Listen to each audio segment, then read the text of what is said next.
Casamance Transfert est un programme d'échange entre les régions Provence-Alpes-Côte d'Azur et Ziguinchor au sud du Sénégal qui ont signé en 2011 un accord cadre de coopération bilatérale.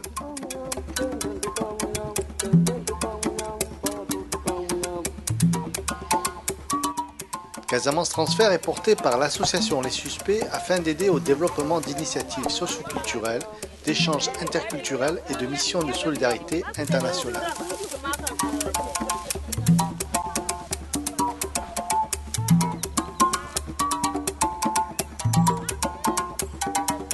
Cette association souhaite favoriser ainsi les programmes de coopération décentralisés entre les sociétés civiles et les acteurs publics des régions PACA et de Ziguinchor.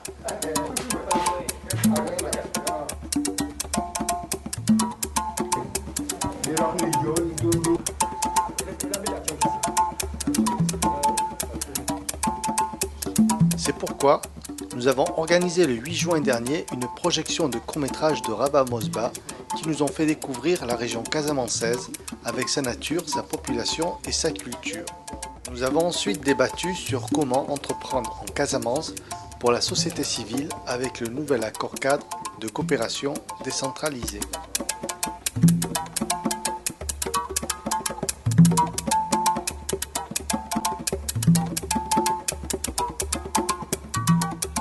J'ai participé à la mise en place de l'accord de coopération qui n'a pas tout à fait un an, qui a été signé le 11 juillet 2011 au Conseil régional par le président de la région Provence-Alpes-Côte d'Azur et le président du Conseil régional de Ziguinchor. Donc l'accord qui a été signé l'année dernière a été signé entre la région de Ziguinchor, c'est-à-dire ce qui va de Bignona jusqu'à la frontière de la Guinée-Bissau et jusqu'à la mer. Et avec comme axes principaux l'appui institutionnel, c'est-à-dire comment conforter les capacités de nos interlocuteurs à administrer leur territoire, c'est-à-dire à définir des politiques publiques. Un autre axe qui a trait au tourisme solidaire. Un autre axe qui touche à la sécurité alimentaire, et ça a été un peu abordé à l'instant au travers de l'arachide, du riz, des mangues, et je vais en oublier parce qu'on fait du cajou aussi en Casamance. Et un troisième volet qui consiste à accompagner nos homologues dans la mise en place d'un centre ressources au développement. Alors, je vais pas vous détailler tout ça, bien que le dernier point me semble assez essentiel, puisqu'il a pour vocation de permettre aux Casamançais, on va dire au sens large, de mieux connaître leur territoire, de mieux savoir ce qui s'y passe, pour pouvoir mieux définir l'organisation de leur devenir.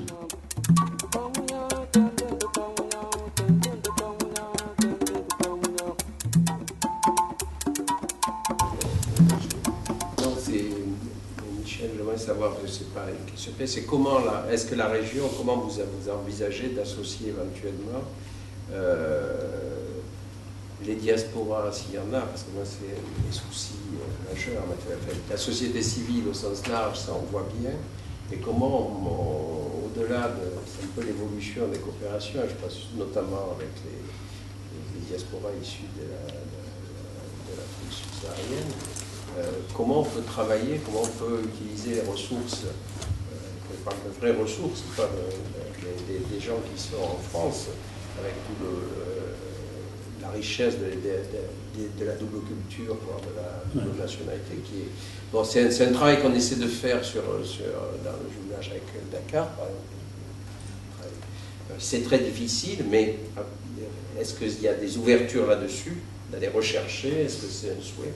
Alors c'est sûr que sur une région, c'est un peu peut-être différent, mais... Il faut considérer l'intervention de la collectivité comme un élément de la coopération avec ce territoire, et que tous les acteurs de la société civile qui s'intéressent à cette région sont les bienvenus pour accompagner les dynamiques qui sont porteuses du développement pour nos amis casamançais. Il y a énormément de choses à faire là-dessus, et on commence à y réfléchir de manière assez sérieuse pour voir si déjà sur Marseille et sur le territoire régional, on peut trouver des dynamiques intéressantes en matière d'accompagnement de projets. D'autant plus qu'il existe des dispositifs au niveau de l'État français qui permettent d'accompagner ces dynamiques. Ceci étant, le dernier mot reste au territoire.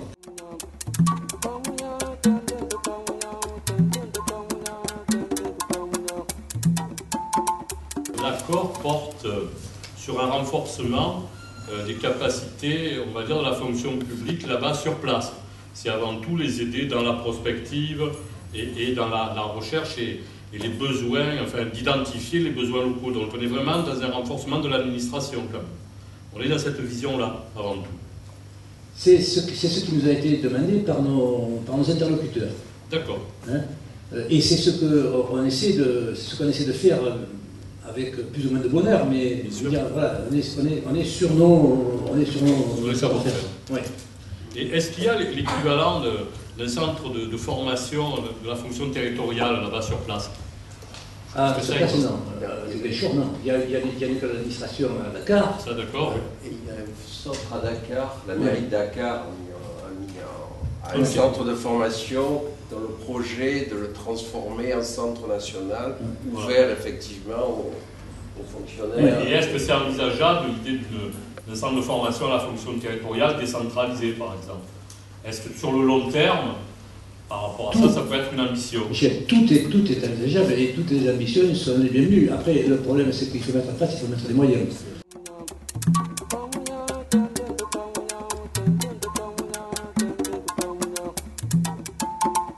Est-ce que le Conseil régional de Ziguinchor dispose de moyens par rapport aux compétences qui leur sont transférées? Le Conseil régional de Ziguinchor a des compétences, mais qui sont des compétences, on va dire, exécutives, mais pas de moyens. Il a à sa disposition l'Agence régionale de développement, par exemple, et les services déconcentrés de l'État. Mais l'État est très, très présent au Sénégal, hein, contrairement à ce qu'on pourrait croire. Même si cette dynamique de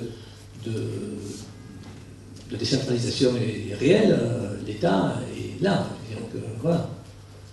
C'est pour vous donner un chiffre, je crois que le budget d'investissement du Conseil régional de Ziguinchor, il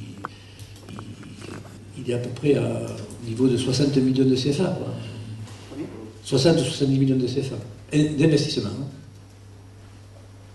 C'est-à-dire avec.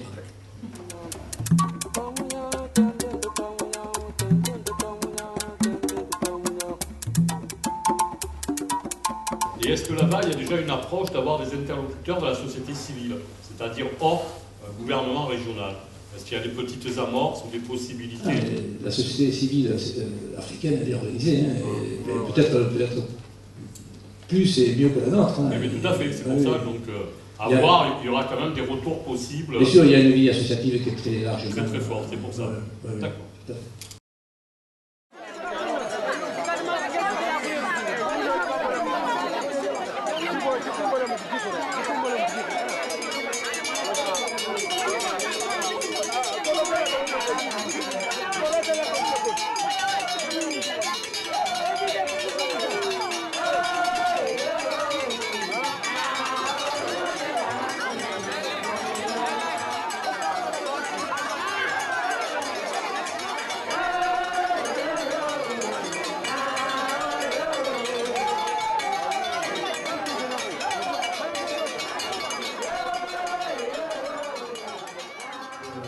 Dans les villages en brousse, il y a une vraie organisation qui existe aussi dans les villes. Mais c'est vrai que dans les villes, quand il y a des initiatives, en général, ce sont des personnes qui viennent de la campagne et qui en même temps s'organisent parce qu'il faut soutenir également le développement du village. Donc il y a comme ça des formes de soutien, de cotisation, voilà, pour alléger la case de santé parce qu'il faut financer les achats de médicaments ou de payer l'indemnité du pharmacien ou de l'infirmier. Donc ça, c'est des formes de solidarité qui viennent de la campagne, qui s'ancrent dans la ville et qui par la suite repartent dans la campagne parce que c'est là d'où vient le cœur.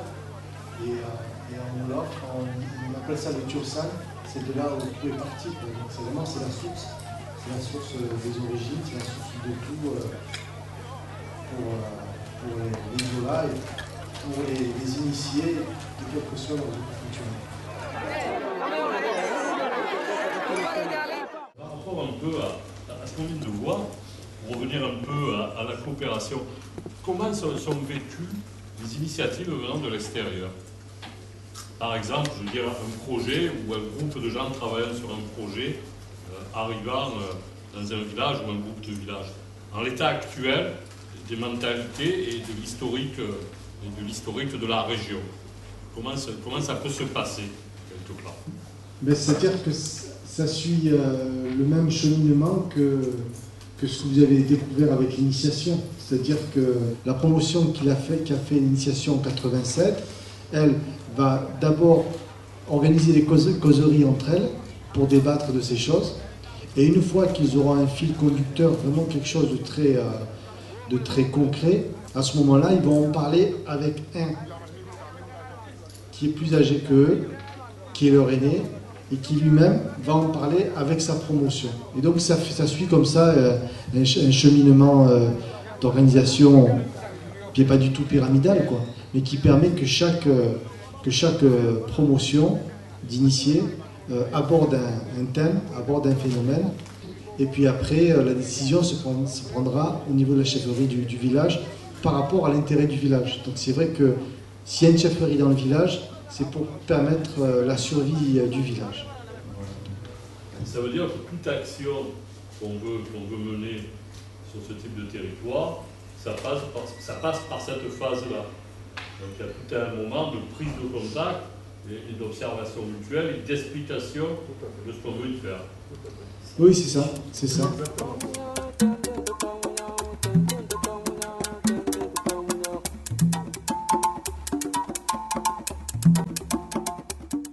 Est-ce que ces partenariats-là que vous menez entre certains coins de l'Afrique et autres, il n'y aurait pas une autre philosophie de pouvoir faire mandater des personnes qui puissent déjà mettre un certain dénominateur de paix, de les conscientiser que sans la paix, on ne peut rien faire d'abord.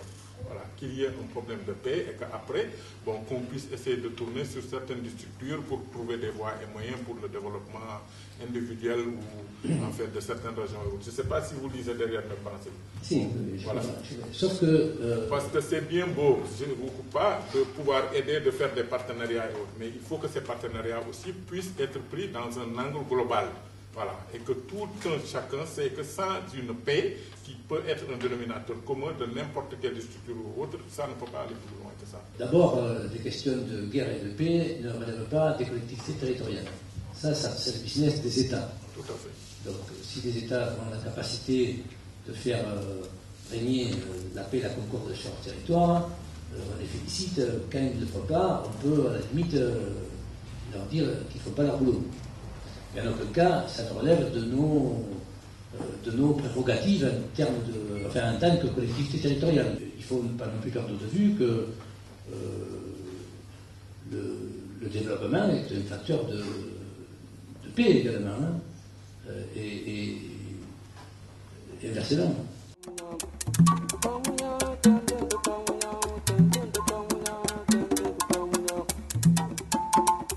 Je crois aussi qu'il est important de rappeler que ici, on est dans le domaine de la coopération décentralisée, de collectivité locale à collectivité locale, et on n'est pas dans la coopération d'État. Je crois aussi c'est à bien préciser.